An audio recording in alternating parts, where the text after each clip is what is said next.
Hi ಎಲ್ಲರಿಗೂ ನಮಸ್ಕಾರ. Sukanya cooking ಚಾನಲ್ಗೆ ಸ್ವಾಗತ. ಬನ್ನಿ, ನಾನಿವತ್ತು ಸಿಂಪಲ್ಲಾಗಿ ಒಂದು ಚಿಕನ್ ಗ್ರೇವಿನ ಮಾಡಿ ತೋರಿಸ್ತಾ ಇದ್ದೀನಿ. ಚಪಾತಿಗೆ, ಮುದ್ದೆಗೆ, ರೈಸ್ಗೆ ಎಲ್ಲದಕ್ಕೂ ಚೆನ್ನಾಗಿರುತ್ತೆ. ಬೇಗನೆ ಮಾಡ್ಕೋಬೋದು. ವಿಡಿಯೋನ ಕೊನೆ ತನಕ ನೋಡಿ. ವಿಡಿಯೋ ನೋಡ್ತಾ ಇರೋರು ದಯವಿಟ್ಟು ಸಬ್ಸ್ಕ್ರೈಬ್ ಮಾಡ್ಕೊಂಡಿಲ್ಲ ಅಂದರೆ ದಯವಿಟ್ಟು ಸಬ್ಸ್ಕ್ರೈಬ್ ಮಾಡಿ. ಇಷ್ಟ ಆದರೆ ಹಾಗೆ ಲೈಕ್ ಮಾಡಿ, ಶೇರ್ ಮಾಡಿ, ಕಮೆಂಟ್ ಮಾಡಿ. ಅರ್ಧ ಕೆಜಿಯಷ್ಟು ಚಿಕನ್ಗೆ ನಾನಿಲ್ಲಿ ಅರಿಶಿನ ಪುಡಿ ಹಾಕಿ ವಾಶ್ ಮಾಡಿ ಎತ್ತಿಟ್ಕೊಂಡಿದ್ದೀನಿ. ಚಿಕನ್ನ ಮ್ಯಾರಿನೇಟ್ ಮಾಡೋದಕ್ಕೆ ನಾನಿಲ್ಲಿ 1/4 ಟೀ ಸ್ಪೂನ್ ಅರಿಶಿನ ಪುಡಿ, 1 ಟೀ ಸ್ಪೂನ್ ಅಚ್ಕಾರದ ಪುಡಿ, ಅರ್ಧ ಟೀ ಸ್ಪೂನ್ ಉಪ್ಪು ಮತ್ತು 2 ಟೀ ಸ್ಪೂನಷ್ಟು ಮೊಸರನ್ನ ನಾನಿಲ್ಲಿ ಸೇರಿಸ್ಕೊಂಡು ಕಲಿಸ್ಕೊತಾ ಇದ್ದೀನಿ. ಎಲ್ಲನೂ ಮಿಕ್ಸ್ ಮಾಡಿದ ನಂತರ ಒಂದು 10-15 ನಿಮಿಷ ನಾನಿಲ್ಲಿ ಸೈಡ್ಗಿಡೋಣ. ಒಂದು ಬಾಣಲೆನಲ್ಲಿ 2 ಟೇಬಲ್ ಸ್ಪೂನ್ ಎಣ್ಣೆ ಹಾಕಿ ಫ್ಲೇವರ್ಗೋಸ್ಕರ ಸ್ವಲ್ಪ ಚಕ್ಕೆ, 4 ಲವಂಗ, 1 ಏಲಕ್ಕಿ ಮತ್ತು 1 ಪಲಾವ್ ಎಲೆನ ಸೇರಿಸ್ಕೊತಾ ಇದ್ದೀನಿ. ಹಾಗೆ 4-5 ಹಸಿರು ಮೆಣಸಿಕಾಯಿನ ಹಚ್ಬಿಟ್ಟು ಸೇರಿಸ್ಕೊತಾ ಇದ್ದೀನಿ. ಮೀಡಿಯಮ್ ಸೈಜ್ದು 3 ಈರುಳ್ಳಿನ ಹಚ್ಬಿಟ್ಟು ಸೇರಿಸ್ಕೊತಾ ಇದ್ದೀನಿ.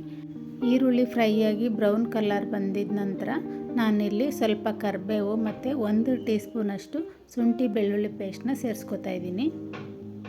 ಶುಂಠಿ ಬೆಳ್ಳುಳ್ಳಿ ಪೇಸ್ಟು ಫ್ರೈ ಆಗಿದ ನಂತರ ಒಂದು ಮೀಡಿಯಮ್ ಸೈಜ್ದು 2 ಟೊಮೊಟೊನ ಹಚ್ಬಿಟ್ಟು ಸೇರಿಸ್ಕೊತಾ ಇದ್ದೀನಿ. ನೀವು ಟೊಮೊಟೊ ಬೇಕಂದರೆ ಸೇರಿಸ್ಕೋಬೋದು, ಇದು ಆಪ್ಷನಲ್ಲು, ಬೇಡ ಅಂದರೆ ಸ್ಕಿಪ್ ಮಾಡ್ಕೋಬೋದು.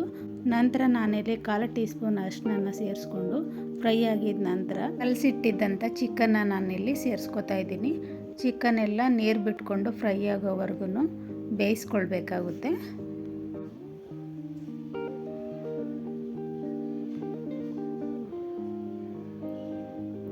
ಮುಚ್ಚಳ ಮುಚ್ಚಿ 2 ನಿಮಿಷ ಬೇಯಿಸ್ಕೊಂಡಾಗಿದ ನಂತರ ಅದು ನೀರೆಲ್ಲ ಬಿಟ್ಟು ಈ ಥರ ಬೆಂದ್ಕೊಂಡಿರುತ್ತೆ.